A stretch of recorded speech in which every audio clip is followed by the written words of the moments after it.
Hello and welcome back to Calculus 1, section 4.7 on L'Hopital's rule. So some of you will be taking Calculus 2. And Calculus 2 depends on two concepts. First half of the course, integration.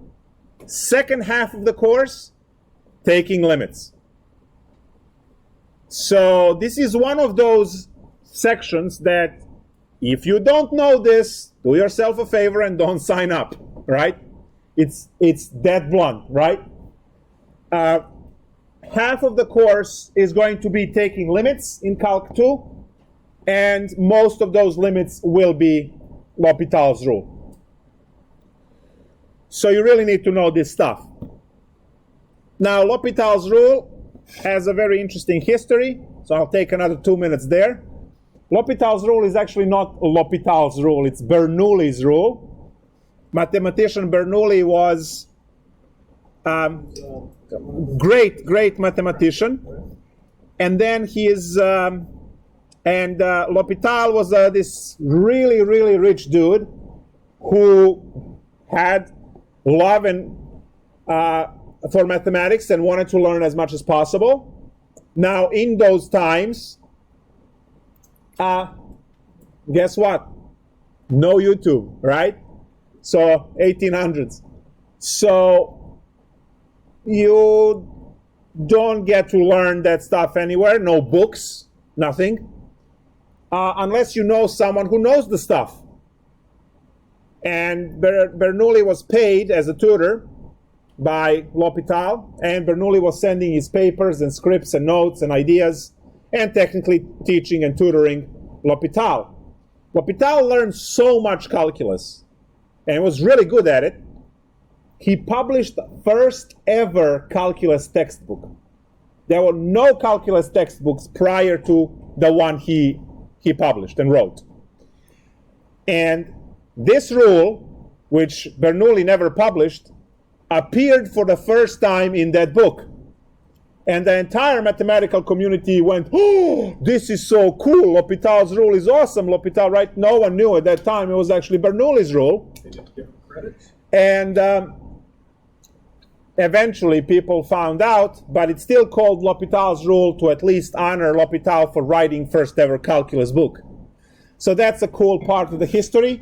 We do know that this is Bernoulli's rule today, but we still call it L'Hopital to at least honor L'Hopital for his interest in mathematics, spending so much money to learn the stuff on his own, and then, tutored by Bernoulli, obviously, and then, get the book out. So now, what is L'Hopital's rule? L'Hopital's rule, or Bernoulli's rule, is the way to find the derivative when you have what we call indeterminate form, 0 over 0, or infinity over infinity. And I did mention one of the limits, which will be the first one we do. So, rule. If once the value is plugged in,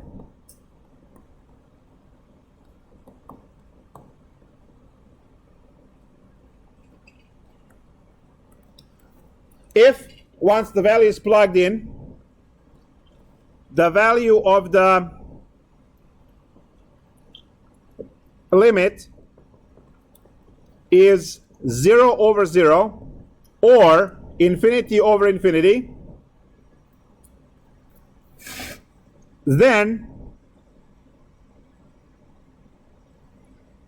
and here is the statement, limit x goes to, let's say, a of f of x over g of x, and you have to make sure you are using the notation with L apostrophe h.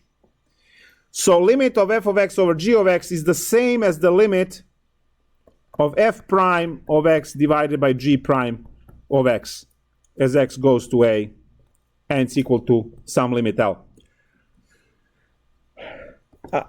I already used the red color, so I can't write the following statement in blood.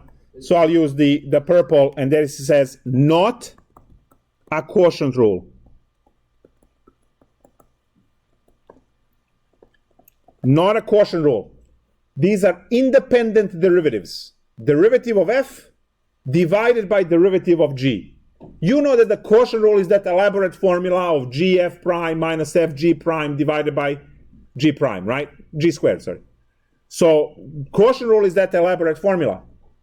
This rule has nothing to do with quotient. You take independent derivative of f, independent derivative of g, and by this rule, as it turns out, the limit, right? Now, why do you have to have notation with L apostrophe H? Because these two are not equal. They're not equal, but their answers are equal. So it's a little bit confusing. So you can never say that the function is equal to its derivative, unless you have e to the x, obviously. So function is not equal to its derivative. And the division of two functions is not equal to the division of their derivatives. So in either case, not equal. Either case, not equal. However, the limit of this one is L, and the limit of this one at the same time is L. So that's what Bernoulli was able to prove and to show. And today we have the rule where when you plug in the number, remember that the basic rule to find limits is to plug in the number, right? That was the cheapest way to find the limit. But for some of those problems, you had zero in the denominator. And then you had to go and suffer and do things, right?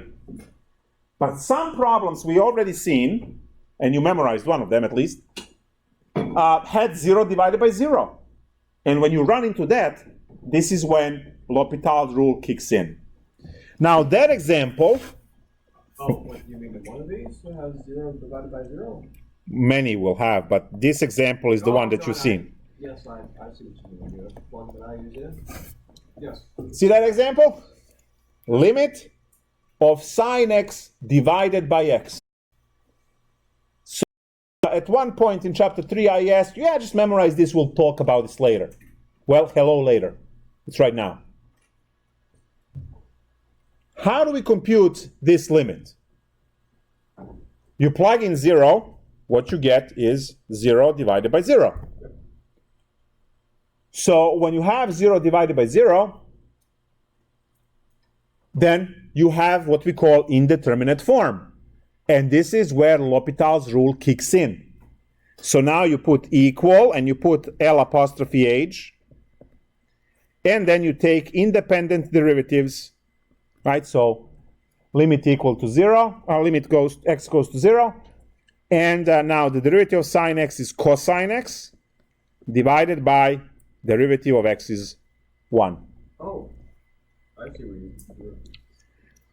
Yes? Sorry, I'm blind. What did you put in the little red? What are those little red things? 0 and 0. We don't need to use quotient rule for this. We can just. No quotient rule. Do not even mention it. All right. No quotient rule for anything involving L'Hopital's rule. L'Hopital's rule, yes.